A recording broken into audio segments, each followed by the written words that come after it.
This case is not a difficult one, requires no minute sifting of complicated facts. This case is as simple as black and white. The state has not produced one iota of evidence that the crime Tom Robinson is charged with ever took place. It has relied instead upon the testimony of two witnesses whose testimony has not only been called into serious question on cross-examination, but has been flatly contradicted by the defendant. I have nothing but pity in my heart for the chief witness for the state.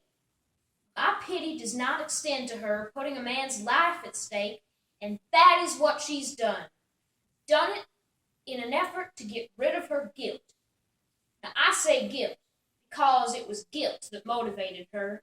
She committed no crime, but she broke a rigid code of our society, a code so severe that whoever breaks it is hounded from our midst as unfit to live with. She's the victim of cruel poverty and ignorance, but she knew full well the enormity of her offense, and she persisted in it. She persisted. And her subsequent reaction is something every child has done. She tried to put the evidence of her offense away, out of sight. What was the evidence? Not a stolen toy to be hidden. The evidence that must be destroyed is Tom Robinson, a human being. Tom Robinson, a daily reminder of what she did. What did she do? She tempted a Negro. She did something that in our society is unspeakable. She's white, and she tempted a Negro. Not an old uncle, but a strong young black man. No code mattered to her before she broke it, but it came crashing down on her afterwards. Her father saw what happened. What did he do? There is circumstantial evidence to the effect that Mayeliu was beaten savagely by someone who led almost exclusively with his left hand. Damn Yuta! Then Mr. Yule swore out a warrant, no doubt signing it with his left hand, and Tobin Robinson now sits before you, having taken the oath with the only good hand he possesses, his right hand. You trickin' lying! Bang, bang, bang! You shut your mouth, sir, or you'll be fined for contempt! So, a quiet, respectable Negro man who had the unmitigated temerity to feel sorry for a white woman is on trial for his life. He's had to put his word against his two white accusers. I need not remind you of their conduct here in court. Their cynical confidence that you gentlemen would go along with them on the assumption, the evil assumption, that all Negroes lie, that all Negroes are basically immoral, an assumption one associates with minds of their caliber. But you know the truth, and the truth is, some Negroes lie.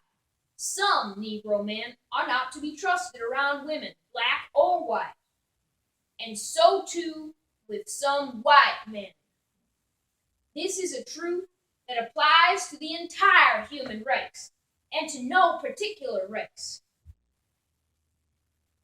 In this year of grace, 1935, we're beginning to hear more and more references to Thomas Jefferson's phrase about all men being created equal. But we know that all men are not created equal, in the sense that some men are smarter than others. Some men have more opportunity because they're born with it. Some men make more money. Some ladies make better cakes. Some people are born gifted beyond the normal scope. But there is one way in which all men are created equal. There's one human institution that makes the pauper the equal of a Rockefeller, the stupid man the equal to an Einstein. That institution, gentlemen, is a court of law.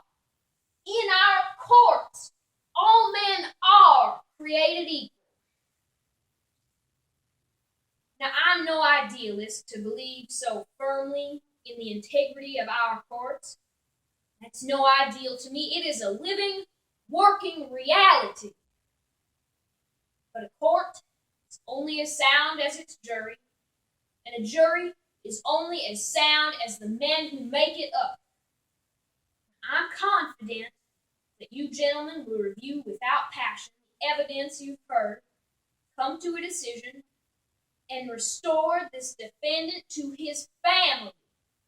In the name of God, men, do your duty.